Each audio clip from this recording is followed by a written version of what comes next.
Alright, welcome back my RC peoples. I know it's kind of been a little bit of a while since my last video. I usually have trouble getting stuff done in the summertime. I got a lot of stuff on my plate. It's basically when I spend a lot of time working so that I can have the funds to mess with my hobbies over the winter.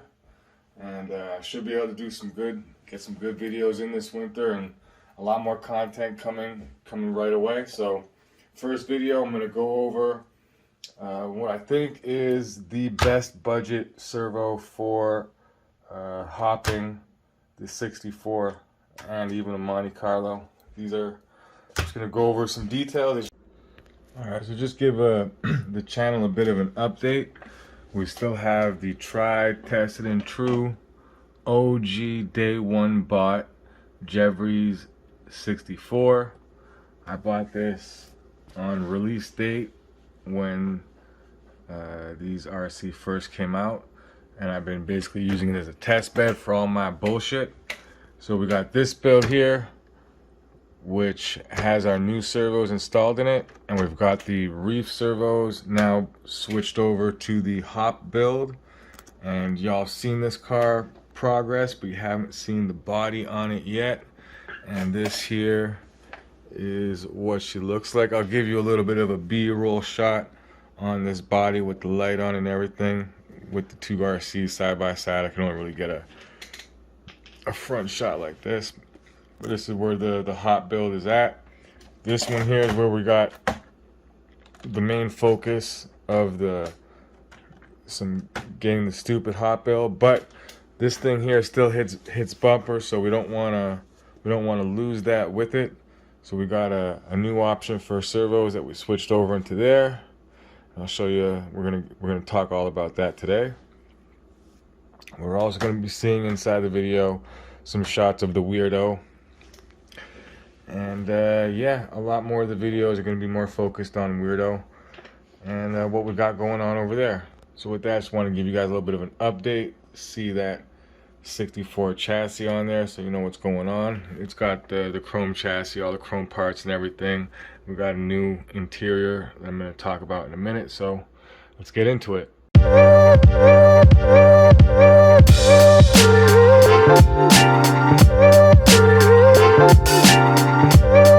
So basically, I got a message earlier this weekend, over the weekend, asking me about these 209s and whether or not I think that the buddy should go ahead and grab a bunch of these as a cheaper option for his build after he done built the Reef, or all Reefs car. And I mean, they're a premium servo. I mean, I think it's like 130 bucks per, and that's plus everything and shipping and all that stuff. So especially if you're in Canada, we're paying exchange rates, import fees. Let me tell you something. I got a bunch of Reef servos, and they are not cheap to get up in here. Now that Redcat does have does have them as an option, it's a little easier, a little bit easier, but still ain't a cheap option. And my packages do get stuck at customs. I gotta pay these custom fees, $50 for 2 servos, I think it was. Pretty nuts. Anyway, so when it comes to, you know, building up more than one car in your stable, you got like 3 or 4 cars, 5 or 6 cars or whatnot, and you want to hook them all up, you know, spending that much money on servo, that's a huge deal. So I mean, there's got to be an option out there that is going to perform at least almost as good, but not cost crazy as much. Well, we found something I think a little bit better than just almost as good. Now these PowerHobby 209s, at first I was like, you know, we saw them on the servo test rig. They pop some impressive numbers.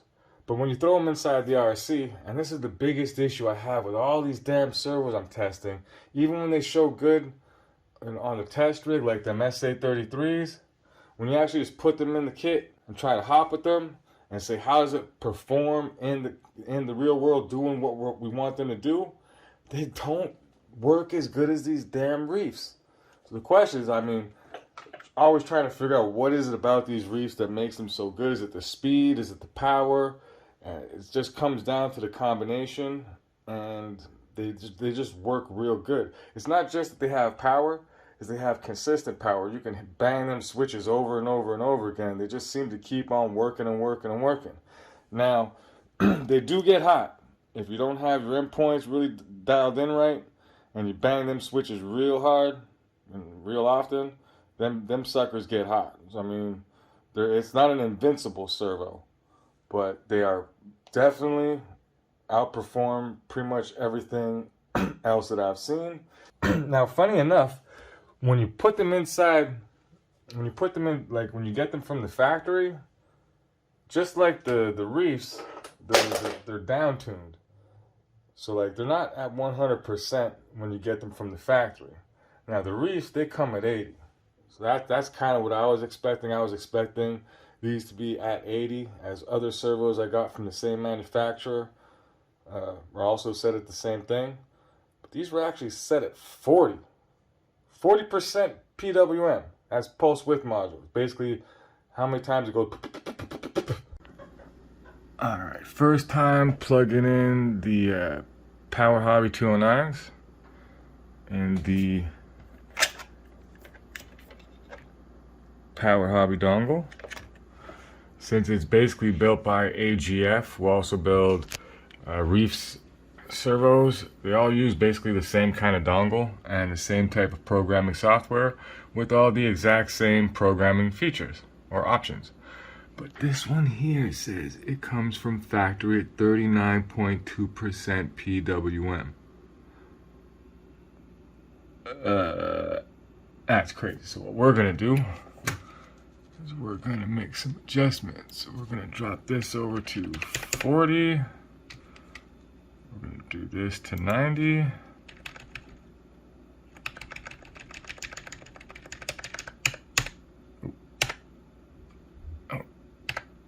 My God, stop pressing two buttons at the same time. And this, we're gonna shoot to 100. Boom. Right that bitch. And now we're gonna pop her in the blue car and see what's up. All right, homie. Let's see if these are...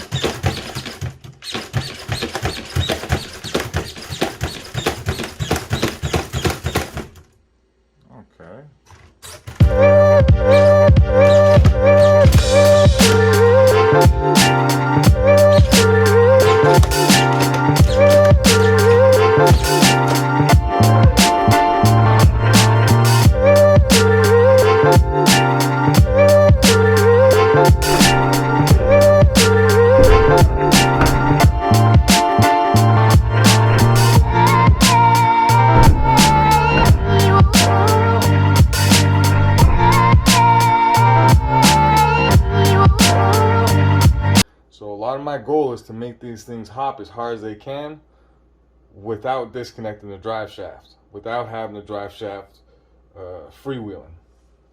So with that, this sucker here bangs bumper with drive shaft fully engaged, can power gas hop if you want even at that point, but I mean, you can power on full lift and it's all good. And she'll bang bumper hard enough to lift them back wheels off the ground as she hops.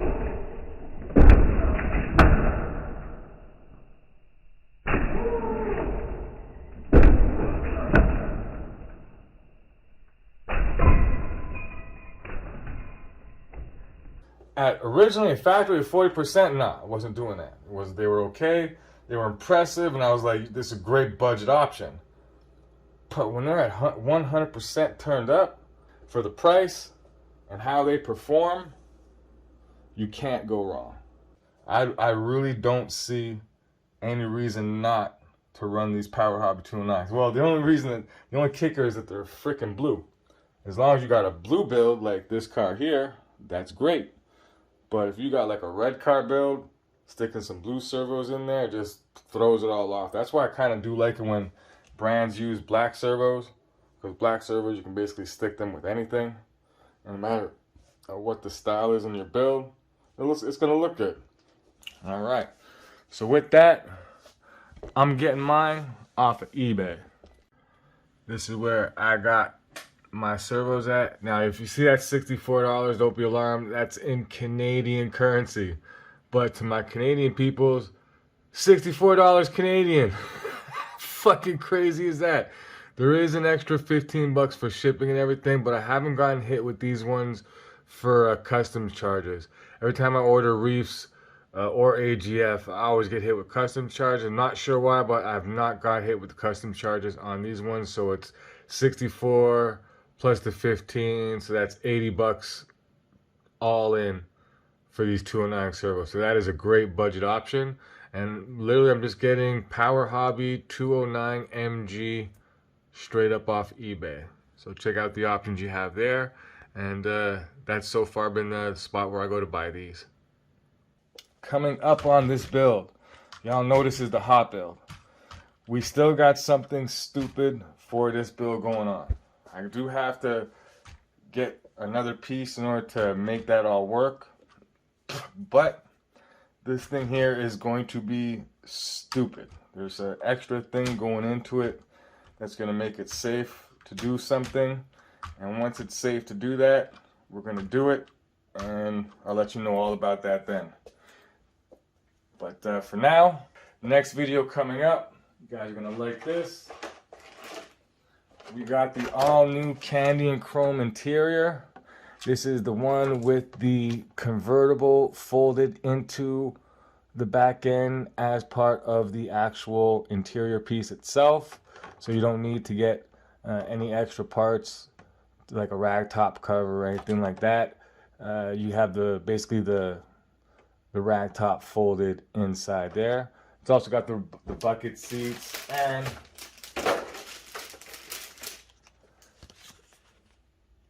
nice chrome trim for the interior. So we're gonna have this is gonna be getting painted and put together this week. It should hopefully be tomorrow. Me and my paint booth is outside and it's raining, so I can't paint while it's raining. And as soon as I get some nice weather outside, I'm gonna have that painted up, that done up, and yeah, you'll see what's going on. So with that, keep it tuned for more videos coming. I do have some stupid stuff going on here that no one else has done before. I've tested out to mixed results. I have to work past an issue that came up. Once I get past that issue, I'm going to show you guys what it is, but this is going to be pretty stupid once I get it all worked out. So with that, thanks for watching. Appreciate all the subs, appreciate all the likes, and appreciate all the shares. So with that, have yourselves a good night.